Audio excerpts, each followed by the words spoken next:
Assalamualaikum, selamat sore. Hari ini saya akan membawakan materi pertemuan 3, yaitu tentang model sistem pakar.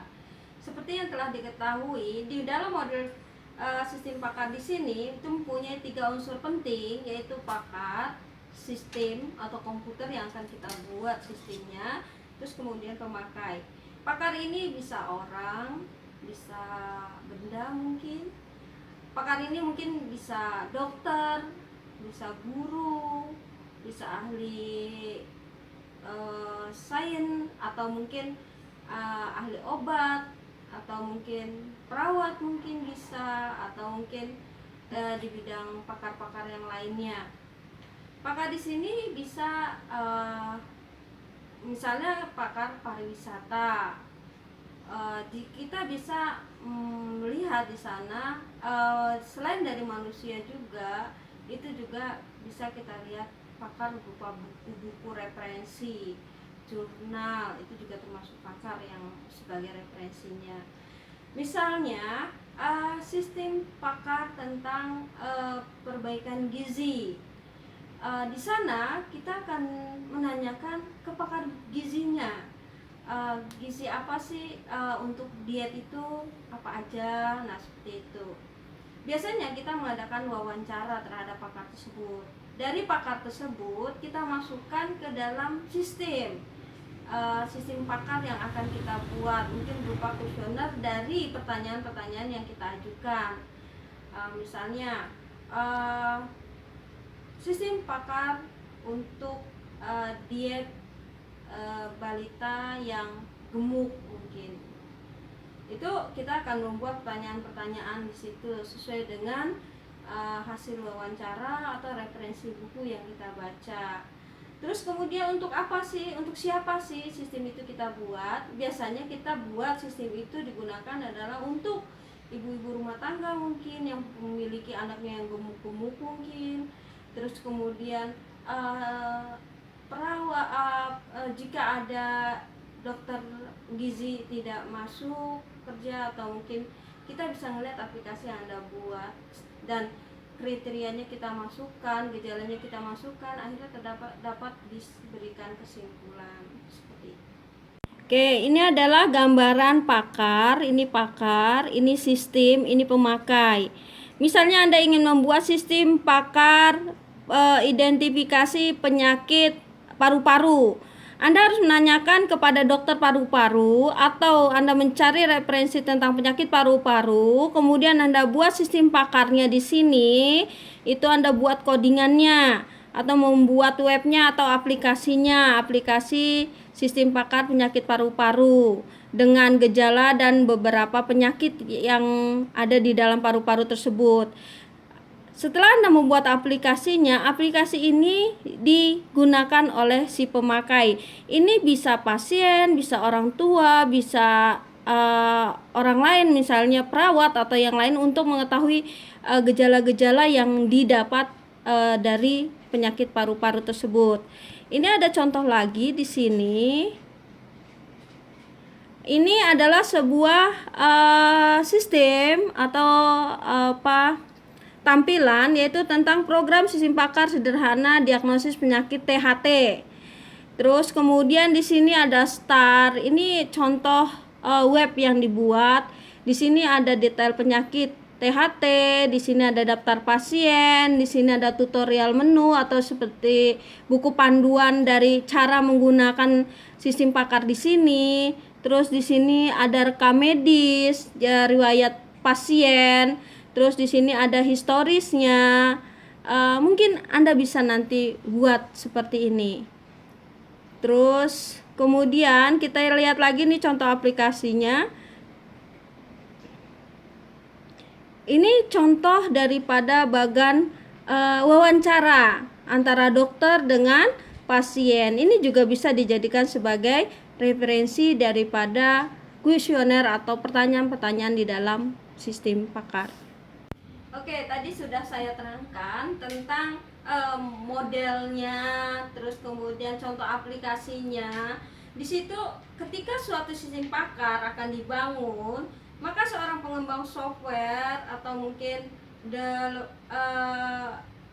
pengembang software yang bekerja bersama seorang pakar itu dapat dilihat dari aplikasi yang tadi saya terangkan. Contohnya tadi sistem pakar penyakit THT. Pengembangan ini akan melakukan serangkaian tanya jawab, wawancara antara pasien dengan dokter kah, atau mungkin Anda dengan dokter kah. Itu dijadikan sebagai referensi daripada tanya jawab yang akan dijadikan base atau dasar daripada pertanyaan di dalam pakar. Terus kemudian dasar-dasar pengetahuan ini kemudian dialihkan menjadi base pengetahuan pakar dalam bentuk fakta atau aturan. Di sini Anda dapat membuat sebuah list pertanyaan, macam-macam penyakitnya, terus gejalanya, terus kemudian masing-masing penyakitnya Anda terangkan nanti di dalam tabel pakar atau mungkin pohon pakar. Nanti akan saya terangkan lebih lanjut. Oke, kita lanjut lagi. Ini adalah salah satu contoh wawancara antar pakar. Ini mungkin dokter, mungkin ini bisnismen, ini wawancara pakarnya. Kita lanjut lagi di sini. Ini juga contoh wawancara. Jadi pakar itu seperti wawancara online. Mungkin jawabannya ya dan tidak. Di sini digambar struktur bagan sistem pakar. Di sini ada pakar. Di sini ada fakta atau aturan. Terus kemudian di sini ada akuisisi pengetahuan dari pakar. Terus kemudian dari akuisisi ini masuk ke base data. Terus kemudian dari base data juga masuk ke sini ada fakta yang akan disimpan untuk fasilitas belajar mandiri. Terus kemudian dimasukkan sini faktanya sampai terjadilah sebuah interface, user interface. Jadi user interface ini didapat dari struktur dari beberapa fakta aturan yang berjalan. Ini contoh aplikasi yang dibuat, aplikasi sistem pakar, yaitu sistem pakar dengan gejala tampak pada kulit. Ini di sini ada gejala yang tampak pada kulit. Di sini ada tampak merah-merah pada kulit. Jadi ini contoh sistem pakar penyakit kulit. Terus di sini ada backgroundnya daun sirih sepertinya ya. Terus di sini nanti kita klik nih, tuh seperti itu. Terus ini di sini apakah timbul warna merah pada kulit? Ya dan tidak. Itu yang tadi saya maksud, yaitu pertanyaan-pertanyaan wawancara dari pakar dengan pasien. Itu biasanya apakah Anda panas? Tidak. Apakah Anda batuk? Ya. Apakah Anda sesak napas? Tidak. Apakah Anda sakit kepala? Ya. Apakah Anda mual? Ya. Oh, mungkin dia flu, bukannya COVID. Nah, seperti itu. Tapi kalau pada saat dokter itu menanyakan, Anda sesak napas? Ya. Wah, itu berarti dari wawancara tersebut, dokter mungkin bisa identifikasi kalau dia itu sakit COVID atau corona. Ini pertanyaan ya, tidak, ya, tidak. Terus kalau pertanyaan ini semua udah selesai, klik selesai, klik. Nah, seperti itu. Di sini kita lanjut lagi. Di sini ada aplikasi. Di sini apa nih? Pom pilihan kerusakan. Ini contoh perkiraan kerusakan pada bagian mana. Ini mungkin contoh kerusakan komputer atau mungkin kerusakan laptop, mungkin untuk kerusakan mobil. Nah, seperti itu. Ini gejala-gejalanya nih di sini. Kita klik biasanya seperti ini. Terus ini pertanyaannya, diagnosis biasanya. Oh, ini adalah tentang TV yang rusak. Jadi tentang bengkel TV. Apakah TV Anda mati total? Ya. Apakah TV Anda panas pada panas? Tidak. Apakah pada saat dihidupkan posisi listrik mati? Tidak. Nah, seperti itu. Terus masih ada beberapa pertanyaan. Selesai pertanyaan-pertanyaan tersebut, terus selesai. Ini proses tanya jawab user pada aplikasi. Oke, ini adalah sebuah tampilan contoh aplikasi penyakit THT.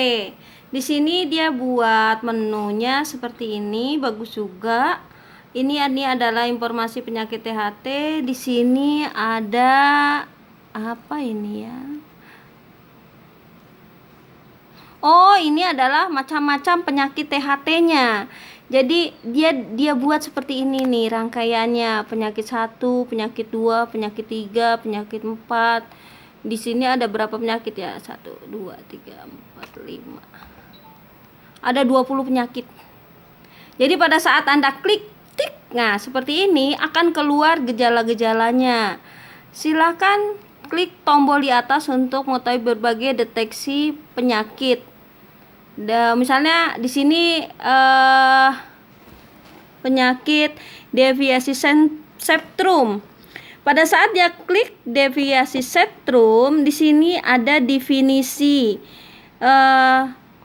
Diklik di sini, maka akan keluar definisi, gejala, penyebab, cara mengatasi dan pengobatannya, perawatannya, pencegahannya, seperti itu. Jadi ini adalah sebuah sistem pakar yang ringkas. Ini ringkas sekali karena udah jadi satu. Tapi di sini kita lihat pertanyaannya, kesimpulannya kita lihat di sini. Oh, di sini. Ini pada saat dia klik penyakit tersebut, di sini ada diagnosa. Diagnosa daripada contohnya penyakit abases, penyakit telinga juga THT. Di sini ada diagnosis, ini definisi penyakit. Terus kemudian di sini ada gejala-gejalanya. Terus kemudian cara mengatasinya, terus perawatannya. Nah, di poin berikutnya di sini ada hasil diagnosis dan cara mengatasinya. Terus kemudian di sini hasil daripada pertanyaan, nggak ada pertanyaan di sini. Dia hanya memberikan sepertinya ini adalah sebuah sistem pakar informasi karena di sini nggak membuat interaksi antara pasien dengan pakar. Di sini nggak ada pertanyaan-pertanyaan, tapi dia langsung memberikan sebuah hasil diagnosis. Jadi si pasien atau si pakar atau mungkin orang yang membaca sistem yang dia buat itu adalah dianalisanya saja. Jadi jawaban untuk dirinya sendiri. Dari hasil yang dia dapat, ini baru langsung kelihatan hasil diagnosis dan cara mengatasinya. Ini jawaban informasinya. Terus kemudian di sini ada sistem pakar di sini. Menurut saya harus ada tambahan lagi, yaitu di sini adalah sistem pakarnya. Sebetulnya sistem pakar itu adalah ya pertanyaan-pertanyaannya itu. Itulah yang disebut dengan pakar. Mungkin kalau Anda mau buat modelnya seperti ini, tolong Anda tambahkan satu tombol lagi, yaitu tentang pertanyaan wawancara antara Oke, ini adalah gambaran tampilan depan, yaitu login user. Di sini ada login, ini ada pemakai, ini ada pakar. Jadi kalau seandainya pakar sebagai adminnya, itu pada saat dia masuk terus password, maka dia sebagai pakar. Jadi dia bisa memasukkan pertanyaan, dia bisa memasukkan gejala-gejala, terus dia juga bisa memberikan kesimpulan. Sedangkan kalau jika dia login sebagai pemakai atau user, dia hanya bisa menjawab pertanyaan yang dibuat oleh pakar, yaitu pertanyaan tadi yang seperti di atas, yang contohnya seperti ini, ya, tidak, terus contohnya lagi seperti Ini ya tidak jelas kan? Oke. Kita lanjut lagi. Itu tadi. Nah, di sini ada struktur sistem pakar. Di sini adalah lingkungan konsultasi. Ini ada pengguna, ini ada antarmuka. Di sini ada aksi yang direkomendasikan. Terus kemudian di sini ada lingkungan pengembang, yaitu yang membuat sistem pakar tersebut. Kalau konsultasi di sini bisa orang pakar atau pasien. Oke, ini ada contoh sistem pakar perbaikan motor, kerusakan kendaraan bermotor. Ini ada pakar deteksi kerusakan kendaraan bermotor. Oke, di sini ada motor-motor dari Honda, Kawasaki, Yamaha, Suzuki. Terus kemudian di sini dia buat file data. Di sini adalah penelusuran. Di sini ada basis pengetahuannya, jenis-jenis kerusakannya. Terus ciri-ciri daripada setiap kerusakan dari Honda, Kawasaki, Yamaha. Terus kemudian oke, kita lanjut lagi. Dari pembahasan yang sudah saya paparkan tadi, di sini ada beberapa contoh yang sudah dijelaskan.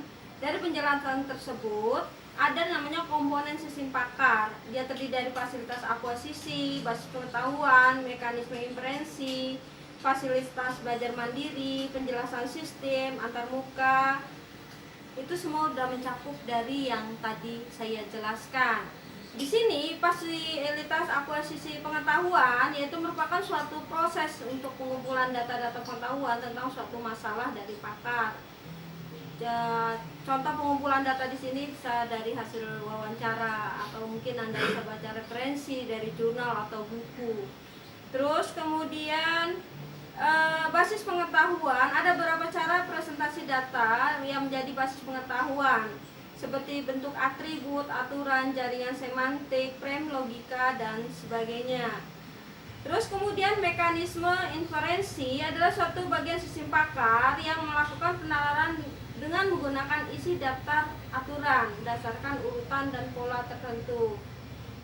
Di sini bisa secara umum ini ada dua teknik yang digunakan, yaitu teknik penalaran maju atau forward ration dan penalaran mundur.